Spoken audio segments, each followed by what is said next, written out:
Hello out there. You've got Qadra Evans, Director of Industry Relations for Zillow New Construction, here today discussing something many of you are probably talking about as you decide what type of home do you want to purchase. Do we buy an existing home or do we want to take that leap and buy a brand new home?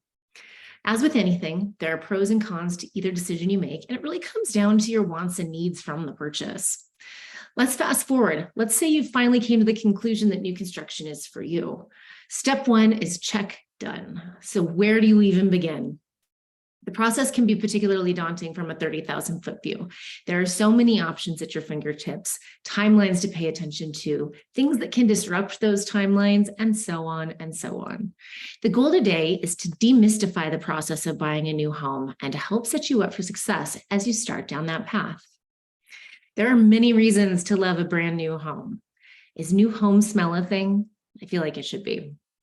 Some of the most common reasons a buyer may want to purchase new construction are things like modern and customizable floor plans, personalized finishes, energy efficiency, lower maintenance, and if maintenance issues do come up, they're usually covered by builder warranties. New construction buyers may value flexibility, which you may or may not be offered when you're purchasing an existing home. Before you get too far down the road, it's important to know your budget and to make sure that that budget is in line with your income. Lucky for you, there are abundant resources on that trusty internet thing that we've got. You can find an online mortgage calculator and use it to understand what you can afford. Once you have a good starting point, you can shop around for the right lender who can find the right loan product for you, given your new construction plans, and they'll get you pre-approved for financing. That pre-approval amount is often much higher than what you're comfortable paying, so you can consider that your starting point and go from there. Knowing what you can afford will help you start to narrow down what type of new construction home you're going to look for. Are you looking for something completely customized that you can really put your own stamp on? Builders also offer semi-custom options where you can select options on a variety of different items in the home. The last type of home is a spec or a production home, where there are limited opportunities to customize, but it's important to keep in mind these homes are more affordable, and they're also designed with current trends in mind in order to appeal to more buyers. You really can't go wrong with any of these options, but knowing what you want will help you narrow down your search. Equally important is to know your timeline to purchase, as different types of homes will offer different outcomes. The more custom you go, the less likely there is a reliable timeline to completion. Do you have to sell a home in order to buy? This is a common scenario and it leads to a lot of uncertainty in the transaction. Does it make sense to sell your home to an iBuyer, one of those companies that buys home for cash, in order to create that certainty? Contradictory, if your home sells before your new home is ready, do you need to find a temporary place to live during that gap? Now it's time to start researching neighborhoods. Take a slow Sunday drive around, talk to the neighbors, check out the amenities offered in that community. Once you find a location that checks all your boxes, pop into a sales center and review the finishes offered for the interior and exterior of the home. Remember that budget we talked about? I don't know about you, but I tend to have very good tastes, which are usually very expensive tastes. When you're in the sales center looking at finishes, take into account how your choices will affect the final sales price. Have a salesperson walk you through what finishes are standard versus those that can be upgraded if you so choose. Now you followed the advice so far and you found it. You found the one, your next home. Don't we wish it was all just that easy? Actually, now the work is just beginning. What comes next?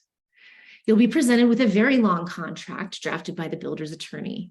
Each builder will have its own contract, and unless you're a real estate attorney or have a high level of knowledge about how contracts work, it's critical that you have someone review that contract with you before you sign it.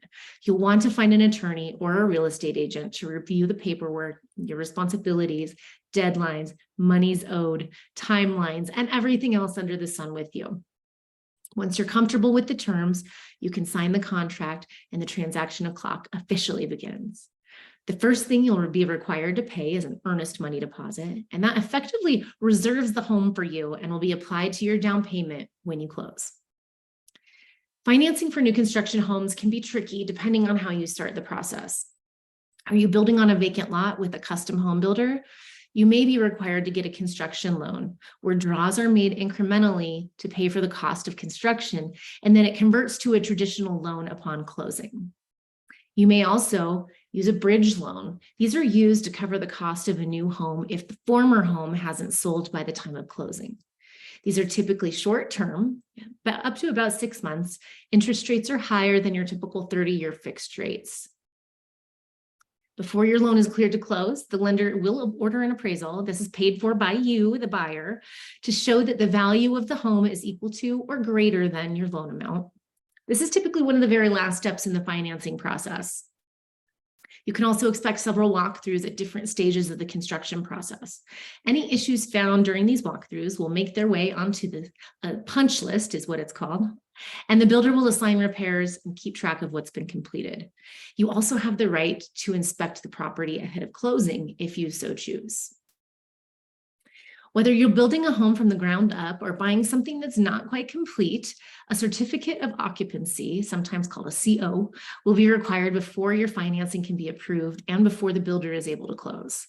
This certificate, this CO, is essentially saying that a property is completed, safe, and habitable for you to move into. Assuming your lender has given your financing the clear to close, from here, you're going to set the closing date with the builder team and schedule a final walkthrough ahead of that date to ensure the home is in the condition you expect it to be.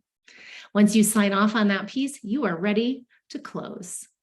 At closing, the builder will give you a giant binder and perhaps an electronic copy of everything you'll need to take ownership of your new home.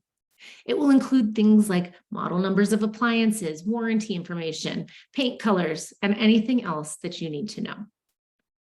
After all that, it's time to say congratulations. You made it to the finish line, and you are now a new homeowner.